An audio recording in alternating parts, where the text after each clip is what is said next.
मेरा नाम सौरभ है और मैं कोलकाता, पश्चिम बंगाल का निवासी हूँ। एक दिन मैं आंखें मूंद दे सुमिरन में बैठा हुआ था। तभी अंतर जगत में मुझे गुरु महाराज जी के दर्शन हुए। उन्होंने पीले रंग के वस्त्र धारण किए हुए थे। मैंने तुरंत उनके श्रीचरणों में अपना प्रणाम अर्पित किया। गुरुदेव ने मेरी ओर देखते हुए बड़े ही गंभीर स्वर में पूछा, क्या इस दिव्य ब्रह्म ज्ञान को प्रदान करते समय हमने किसी के साथ पक्षपात किया है? मैंने कहा, नहीं महाराज जी। महाराज जी, जब गुरु पूर्ण है, ज्ञान भी सबको समान रूप से मिला है, तो सभी साधकों की सोच भी तो एक ही होनी चाहिए, सबका लक्ष्य भी तो एक ही हो जाना चाहिए। अब समय आ गया है जब आप सभी को संगठित होकर प्रयास करने चाहिए। आप सभी को इस वर्ष सेवा करने के बहुत अवसर मिले हैं और आगे भी मिलेंगे। लेकिन जिस कारण से हमने आप सभी को सेवा दी थी, वह उद्देश्य तो पूरा ही नहीं हो रहा है। अलग थलग रहकर या अहंकार से पोषित होकर करने वाली सेवा हमें प्रिय नहीं है। जब आप सभी संगठित होकर सेवा करते हैं तो हमें बहुत प्रसन्नता होती है।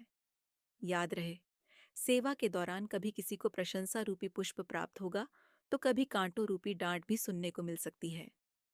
न तो प्रशंसा से अहंकारी बनो और न ही डांट पड़ने से मन अशांत हो। आपका अहंकारी या अशांत मन आपको गुरु से विलग कर देने की क्षमता रखता है। समय समय पर आपको सत्संग इसलिए प्रदान किया जाता है ताकि आप आत्म अवलोकन कर सकें, अपने अवगुणों को दूर कर स्वयं को निखार सकें। इस दिव्य मिशन में सेवा इसलिए लगाई जाती है ताकि आप अपने कर्म बंधनों से मुक्त हो सकें। फिर महाराज जी बोले, एक साधक में यह गुण अवश्य होना चाहिए कि वह जीवन की प्रत्येक परिस्थिति में सम रहे, उसका मन किसी भी परिस्थिति में विचलित न हो, किसी भी नकारात्मक बात का उसके मन पर कोई प्रभाव न पड़े। वह सदैव गुरु आज्ञा और गुरु इच्छा में प्रसन्न रहे। गुरुदेव की बातों को हृदय में धारण करते हुए मैंने पूछा, महाराज जी, कई बार ऐसा होता है कि एक ही समय पर दो सेवाएं आ जाती हैं। किसी भी सेवा को छोड़ने का मन नहीं करता है। ऐसी स्थिति में हमें क्या करना चाहिए? महाराज जी, विवेक से काम लेना चाहिए।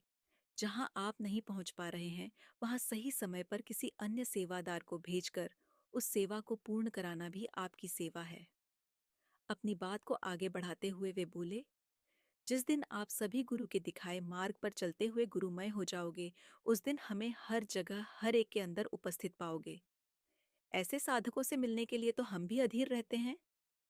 समय बहुत कम रह गया है। डटकर साधना सेवा करो, हमसे जुड़कर स्वयं को पुरुषार्थ की अग्नि में तपाओ, यही हमारी आज्ञा है।